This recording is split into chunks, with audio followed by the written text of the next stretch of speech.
Hello, everyone, and welcome to day 4 of the online mini-conference on Pansexuality. This is my edited interview with Emily Needles. So, what does pansexuality or panromantic mean to you personally? Like, how would you define them? Yeah. How I have been defining it, at least for myself, I don't like to say that, I don't like to speak for other people who identify as pansexual, because I feel like I've heard it mean different things to different people. But I think the reason that I identify with pansexual versus bisexual is I think that pansexuality speaks to not only who I am attracted to, but the way that I am attracted to people. So it speaks more to what for me is like a not aesthetic based attraction. So I do know when someone is an objectively attractive person, but that doesn't really have any kind of emotional response, or I don't have any kind of emotional response or any kind of attracted response to that. It's more like I need to know who that person is. So some of that probably, falls under the category of demisexuality.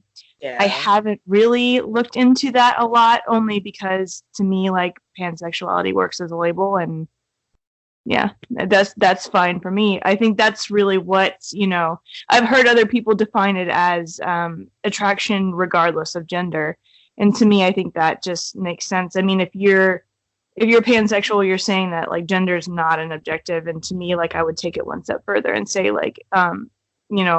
aesthetics at all just are not a factor.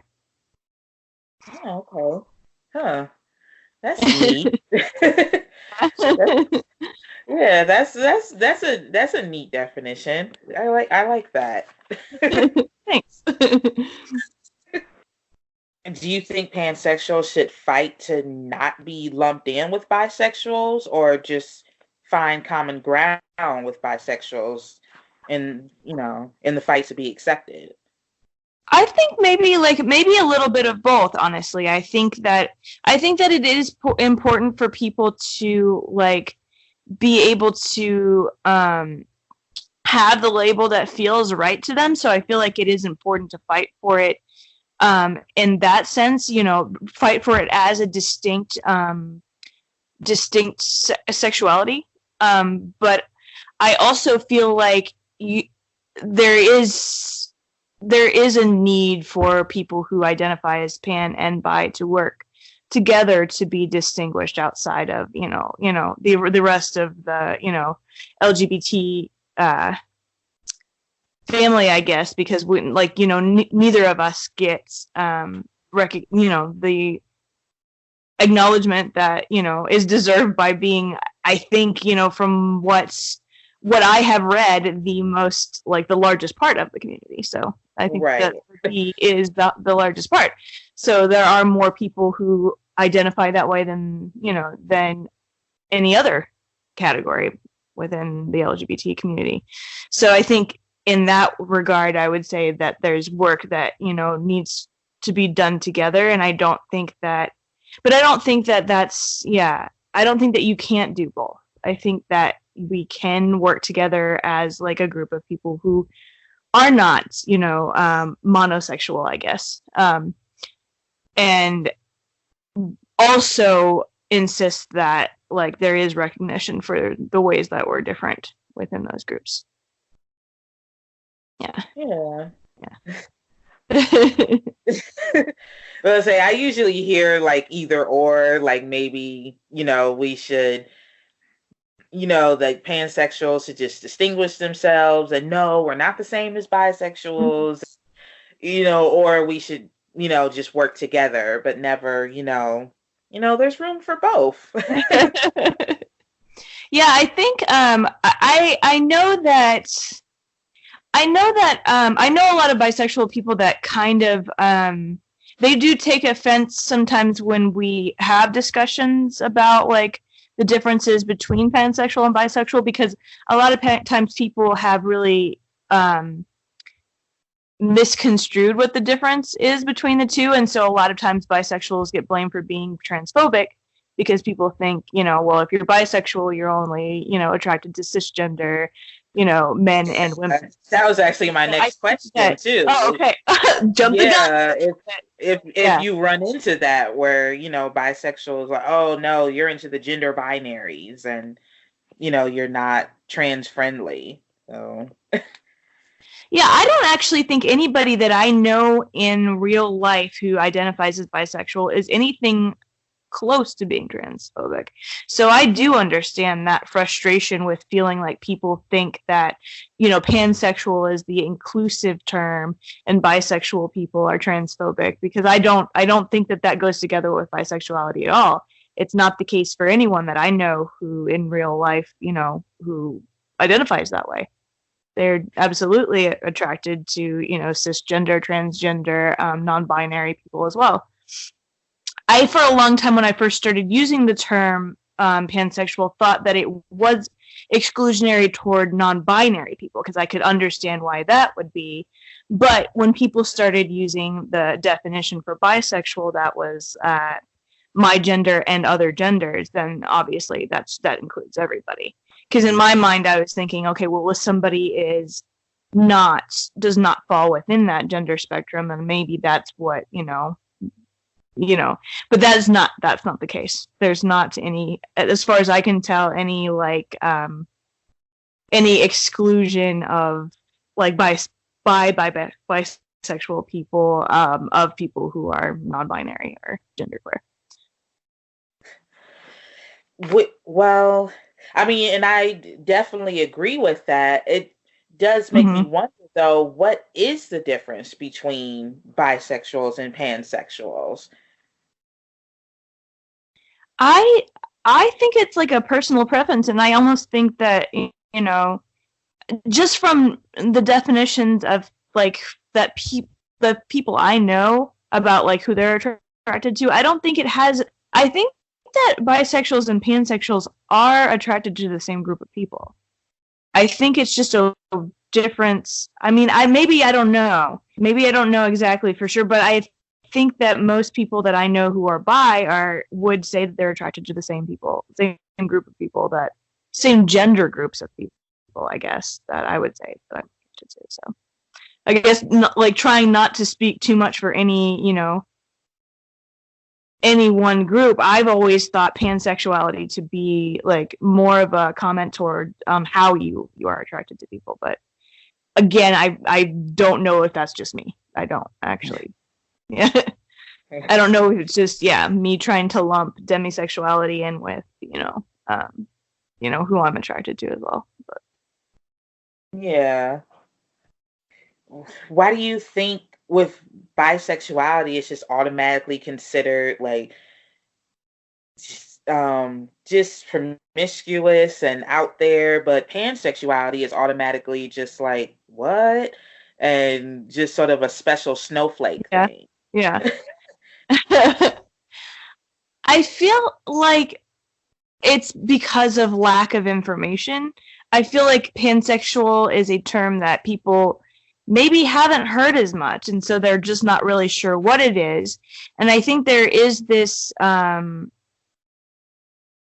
perception that if you're saying that you could be attracted to anyone, that you're just not very picky, which is not at all the case, because I am very picky, despite having no qualms as to the gender identity of the person that that I'm attracted to. There are other things that I'm absolutely picky about, so it's definitely not a I'm just I'll just I'm not there for anybody sort of thing. It's definitely it's definitely more a personality thing. There are some people you just don't mesh with, and those people I have no interest in. But if I find a person intriguing, if there's something about them that makes me want to know more about them, then that's what ultimately is the thing for me. So I don't do exclusion based on like any sort of natural circumstance of humanity, I guess. Like in anything somebody is just, born as, I'm not, yeah. I'm not going to be exclusionary about that. Right. I'm more interested in the soul of a person. And I think maybe that's another aspect of it too. I don't know if all pansexuals say it like that, but I think that, like, at least for me, like, that is the thing. I'm interested in the soul of a person. I want to know who you are. I want to know, what you like, what your intelligence level is. Like, if we can have like conversations, that sort of thing. That's what I'm, I guess, about. Yeah. So I think it's just like people just don't know. People don't know pansexual as much as they know bisexual. That was, something they're more, familiar with as to why they think that they're just, more promiscuous. I think it goes back to the, thinking that people aren't picky thing. It's, if you don't care what gender, then you're just probably out, doing whatever with whoever, which is not true, but that's, something about that makes them think, it's just a free for all, I guess, but it's not.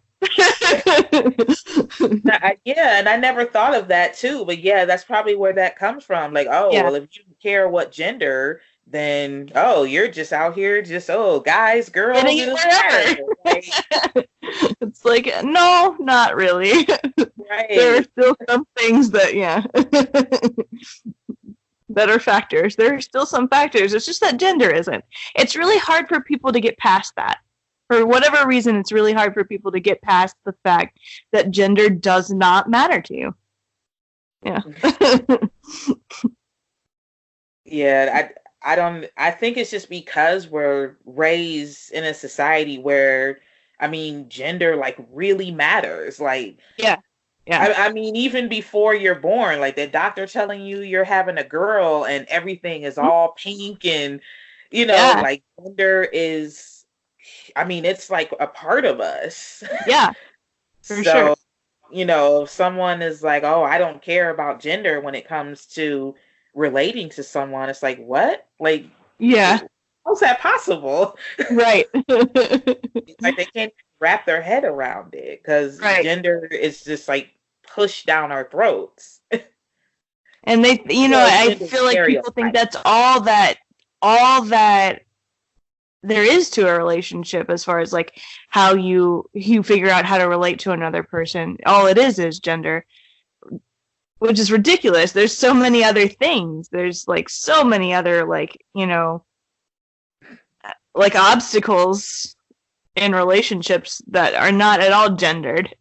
That things that you have to learn to live with people. There's like personality, personality like traits that are just completely have nothing to do with your gender. So like it's really interesting that is, gender is so strong in our society that we do have these like, things that have just been shoved down our throats forever, that women are this way, men are this way.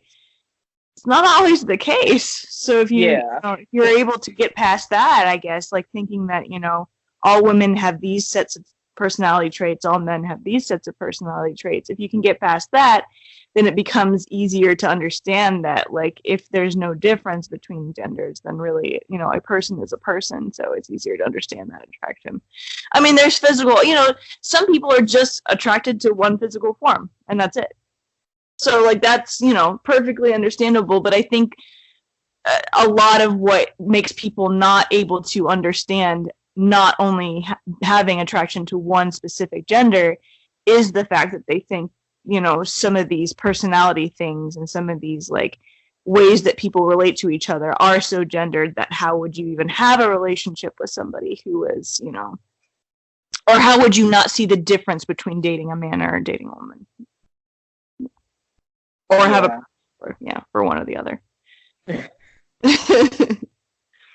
At least I think so. I don't know what goes in people's heads, but I feel like that's their biggest hang up. I feel like it doesn't have as much to do with like, physicality as it does with, they're not understanding that personalities are not gendered. Yeah. Would you count queer under the pansexual umbrella? Yeah, I actually sometimes will just, use that term because it just feels, it feels, I feel like it's a very, very, very inclusive term that I think would, to me, I feel like it makes sense if anybody within the LGBT, community wants to label themselves as queer. I would even, like, my sister's asexual, and, like, to me, that's my queer sibling. So I think that that's, anybody that is not, heterosexual. That's what I think. That's what I feel like queer, refers to. So I feel like queer sometimes for me, is a more comfortable term to use just in general, because it doesn't have to.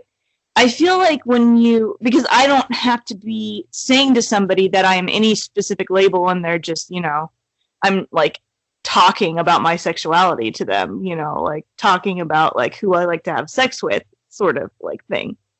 If I use queer, it feels more like, like ambiguous. I am in these spectrums, and I'm not telling you which one I am, but I belong to this community, and it's really none of your business which label I am if I don't want to tell you. That kind of, yeah. Oh, so it's like kind of an umbrella term. Yeah. That feels like it defines me without like giving people too much information that's none of their business, I guess. Yeah.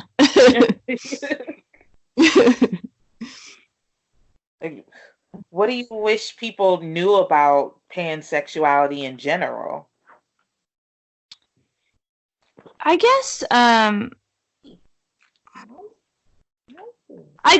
it is not like I do think, again, like I'll go back to like what I said previously. I think that people have this misconception that people call themselves pansexual if they it's either I feel like it's either one of two things. I feel like sometimes people delegitimize pansexuality even more than they delegitimize bisexuality, because they think it's just, oh, you want to be part of this community, so you're going to say you're this thing because it's super easy to say that you're attracted.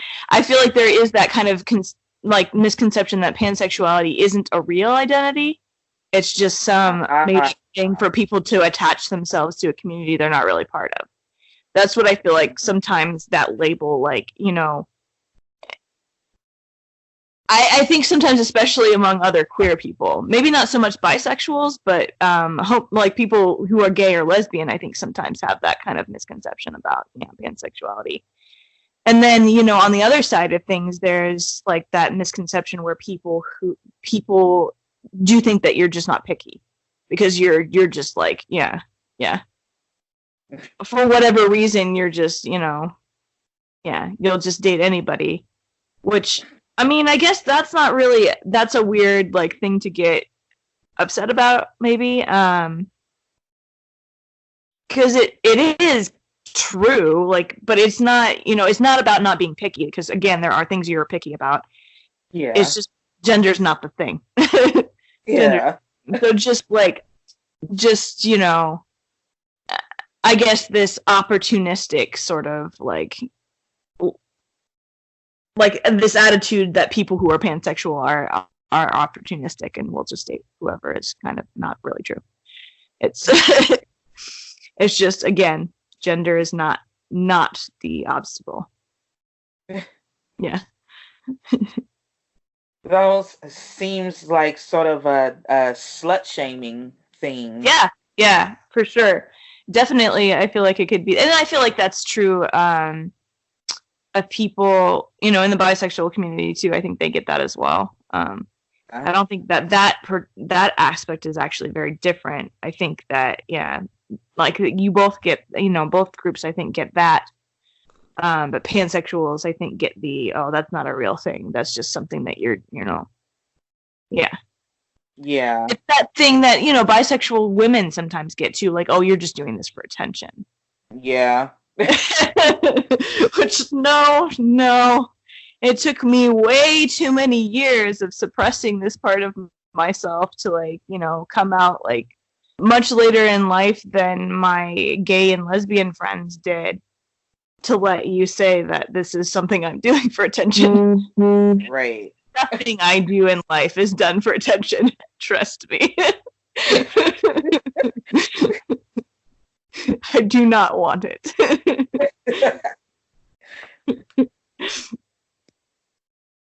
Stop. What other I don't know if I know how to say it right. Like personal pansexual issues are you sort of dealing with at the moment or trying to educate people about? I think like right now what I'm trying to do is make my I come from a really religious and really conservative background, so my entire family is very religious. My friends from high school to college are very religious. I think what I'm, you know, like my personal struggle right now is, I guess, trying to make them understand that this is like that I am, you know, queer, pansexual, whatever you want to call it, and that, like, just because I may not be currently dating a woman doesn't mean that I wouldn't be in the future, you know, or somebody who, you know, who is, you know, non-binary, whatever. Because I think, you know, in the interim, sometimes they, you know, they can fool themselves into thinking, oh, well, this isn't a thing. It's when you're when you come out to really religious people as bisexual or pansexual, there is this sort of, you know, thought where, you know, it's not real for them unless, you know, unless you are dating somebody of the same gender. Otherwise, they're safe. Yeah. Like, you know, so you're living with this constant back and forth where you're like, well, I'm not currently doing anything that would bother them now, but I could be later. And they don't, you know, they're just like holding their breath right now, but, you know, it could be an issue later. So I guess that's kind of what I'm working through. And I think that's unique to people who are bisexual and pansexual, because if you're gay or lesbian, like, anybody you date is going to be a problem to them. There's not this like, oh, well, you know, maybe she'll marry a man and we'll never have to deal with the reality of her, you know, her sexuality, her real sexual identity. Yeah. That's something that is unique to us, like a unique struggle to us, is these people, like, in our lives holding their breath, waiting for, you know, for us to make the decision that's going to make them not, you know, have to lose their shit. Yeah. Yeah. Or it's an internal thing too, because I know that's something I'm sort of personally going through, and it really comes up around Pride time because I'm getting back active in the LGBT community and you know, devoting more time to the Bi Initiative, and it's hard around Pride time because it's like, oh, I'm not in a relationship at all, and it's like, I don't know. I don't want to say it feels like I'm lying to myself, but it just feels like I'm on the outside looking in. Yeah. Like, kind of sort of. You feel not totally welcome. I feel not totally welcome at Pride. Yeah. And I mean, in other stuff. Some woman's hand in my hand, you know, there's this sense that I don't belong there, which is preposterous. And I know that, but we still obviously got a long way to go. We still, you know, don't have our space. We still aren't, you know. I went, you know, my very first Pride that I ever went to, I went with my gay friend, and everybody thought we were a couple. And I'm like, well, he's not interested in what I've got going on. But, you know, even if we were a couple, that doesn't mean that I don't belong there. Yeah. Yeah. Yeah, because there's, it's not just pressure from, religious people or your family. It's also from the lesbian and gay community in general, where it's like, oh, well, you're bi and you're pan, but you're not dating someone of the same gender, or, you're not dating like a whole bunch of people at the same time and they're all different genders, then, you're not really bi or you're not Yeah. really pan. You're just, doing it for attention. So Which it is just, also when there are some lesbians who will not date you because you're yeah, bisexual. So, yeah. so it's like, no, you guys don't really make it easy for me to do the thing you want me to do to be included in this community here. Yeah. So, And I mean, at the same time, everyone is allowed to have their preferences, but yeah, then sure. it's like, It just it bothers me when I feel the preferences are based on misconceptions, I guess.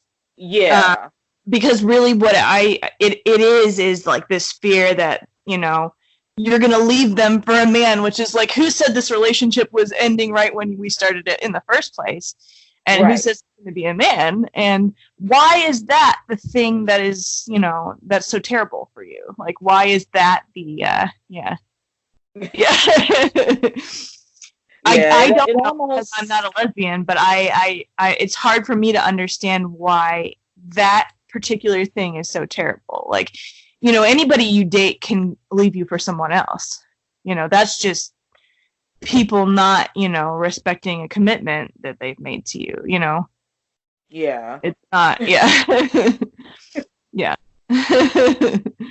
And I don't particularly, I mean, I would hope that I'm not the kind of person that would just like, leave somebody because somebody else is more interesting or whatever. But, I don't feel like I'm a cheater. I never have cheated. So, but yeah. And I I mean, don't know even why if it that would does, be so much worse to be cheated on with a man than another woman, Yeah.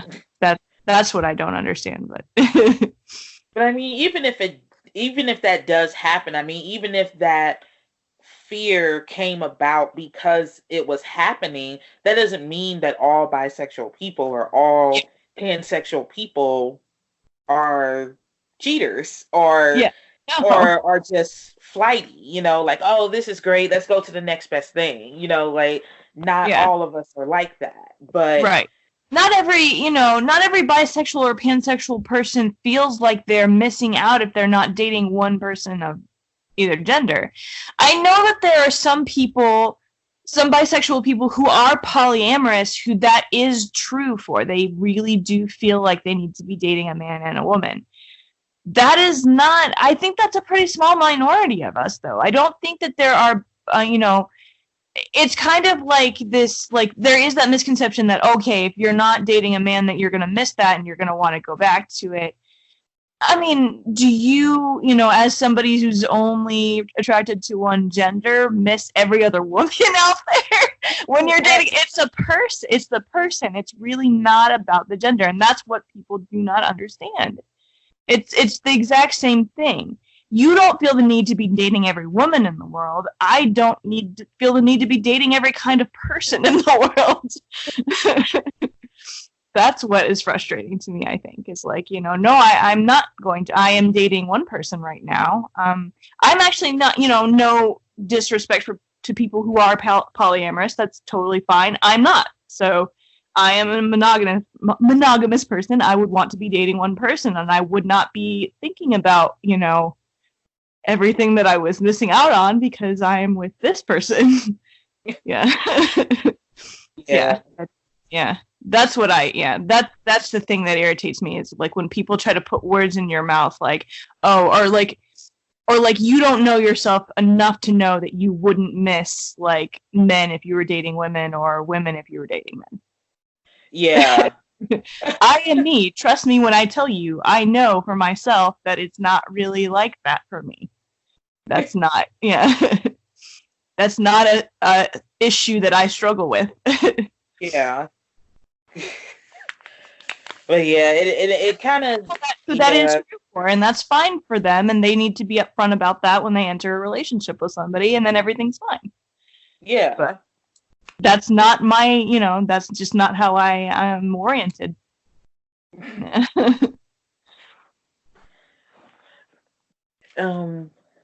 So is that like sort of your main pansexual or gay community activism right now?